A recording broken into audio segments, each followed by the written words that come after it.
Olá pessoal, aqui é o Velgas. Hoje, dia 9 de fevereiro de 2026, 6 horas, horário de Brasília. Rendição em Donetsk. Colapso das linhas russas em Donetsk e o avanço do batalhão Azov.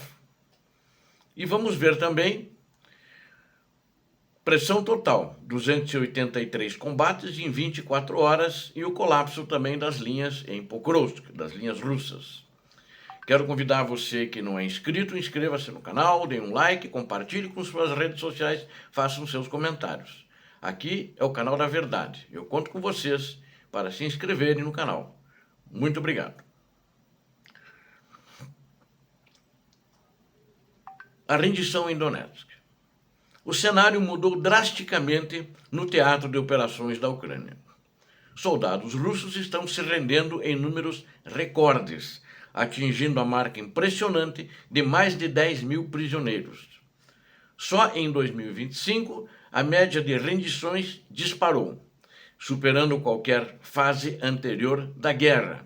O que está acontecendo no fronte de Donetsk? E como o batalhão internacional Azov conseguiu capturar um pelotão inteiro em menos de 24 horas?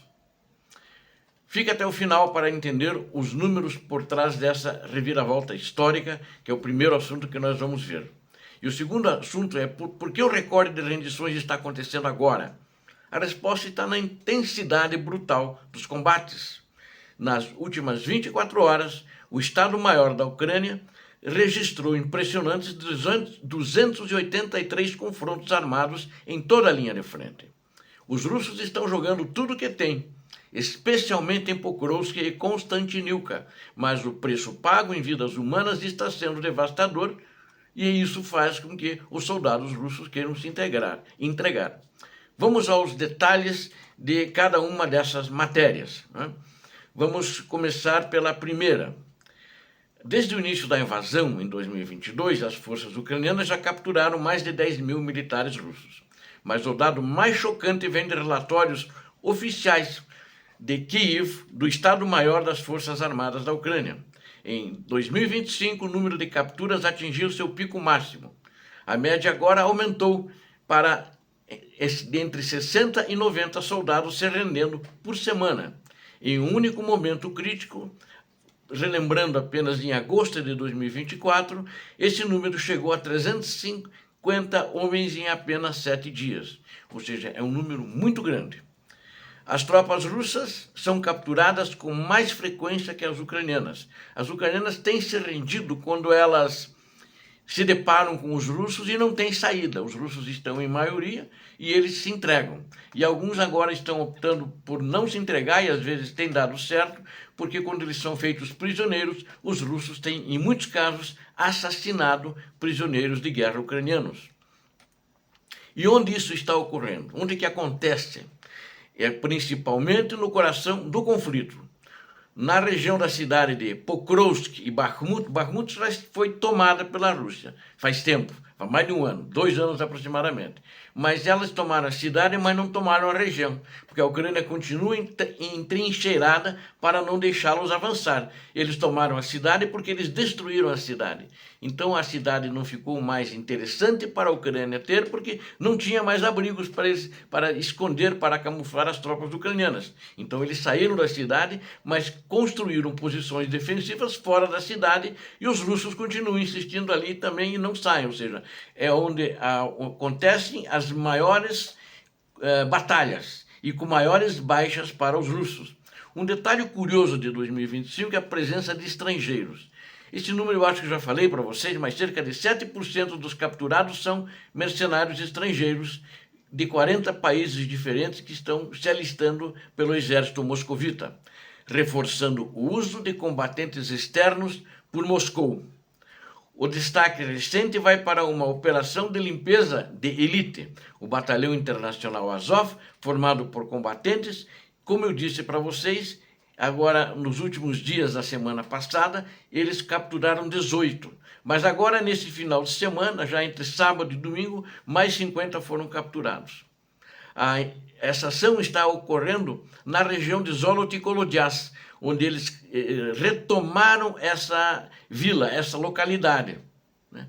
E, em função disso, os soldados russos que eles estão encontrando não estão dando combate, eles estão simplesmente se entregando. E muitos, inclusive, estão feridos. O que antes era uma ofensiva russa profunda, terminou em um colapso tático diante das unidades de elite da Guarda Nacional da Ucrânia, comandada pela Brigada Azov. Então é isso que está acontecendo na região de Donetsk, e está tendo um impacto muito grande, né, nas forças russas, que não estão avançando e desesperadas para cumprir a ordem do ditador da Rússia, Vladimir Putin, de tomar Pokrovsk e região a qualquer custo. E está tendo, de fato, esse recorde de rendições. E ele está acontecendo agora por quê? Justamente por causa desses ataques em grande quantidade. Mas o que esses ataques têm? Que tática? Carne moída e infiltração. Os infiltrados, na maioria, são eliminados todos, né? Esses grupos pequenos. E a tática de carne moída, onde grandes linhas de combatentes avançam, muitas vezes eles não chegam nem perto das unidades ucranianas, porque são destruídos pelos drones ucranianos e são destruídos pela artilharia da Ucrânia. Então, e os russos estão jogando tudo o que tem, especialmente em Pokrovsk e Konstantinivka, e estão pagando um preço muito alto, eu diria muito, muito alto, um preço altíssimo, devastador, que tem futuramente consequências muito sérias, inclusive na situação demográfica da Rússia. Ontem, o último relatório do Estado-Maior das Forças Armadas da Ucrânia, isso é muito importante, ele desenha um cenário de pressão extrema. 283 combates em um dia, naquela linha de frente de 1.350 quilômetros aproximadamente. O ponto mais crítico, Pokrovsk, onde foram feitos 63 ataques, desesperados tentando avançar sobre Rudzinsk e arredores. Só nessa direção, as estimativas preliminares indicam que 146 russos foram eliminados definitivamente, 146. E outros 46 ficaram feridos em apenas 24 horas. Estes não recuaram, foram feitos prisioneiros para a Ucrânia, eles queriam ser feitos prisioneiros.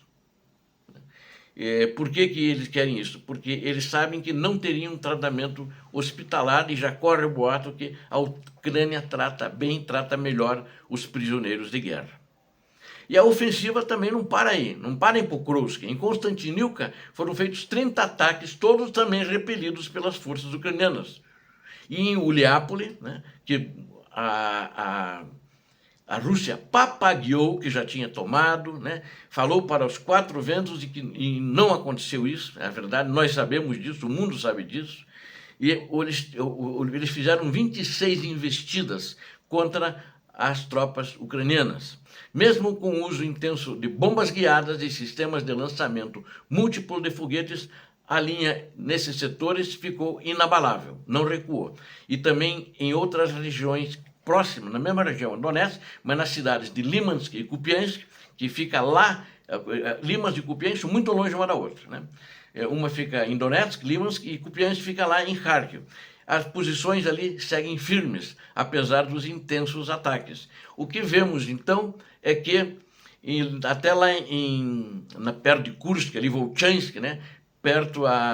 Volchansk fica em Kharkiv, né? Os russos estão fazendo uma tentativa de esticar ao máximo a linha de defesa ucraniana. Mas o custo em baixas e equipamento está levando ao cenário que já mostramos no início desse vídeo. Também ali em Volchansk, rendições em massa.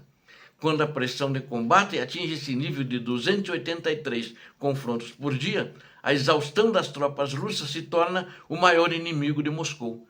Isso é um fato recorrente praticamente todos os dias nos últimos quase 4 anos de guerra. Quero agradecer a vocês que assistiram esse vídeo. Muito obrigado E também conto com vocês para se inscrever no canal da Verdade, porque aqui vocês viram a verdade. Conto vocês para todos, para darem um like, compartilharem com suas redes sociais e conto com seus comentários também, que são sempre muito bem-vindos. Deus abençoe todos vocês, Deus abençoe a Ucrânia, Deus abençoe o Brasil. Paz e bem, paz para toda a humanidade. Muito obrigado.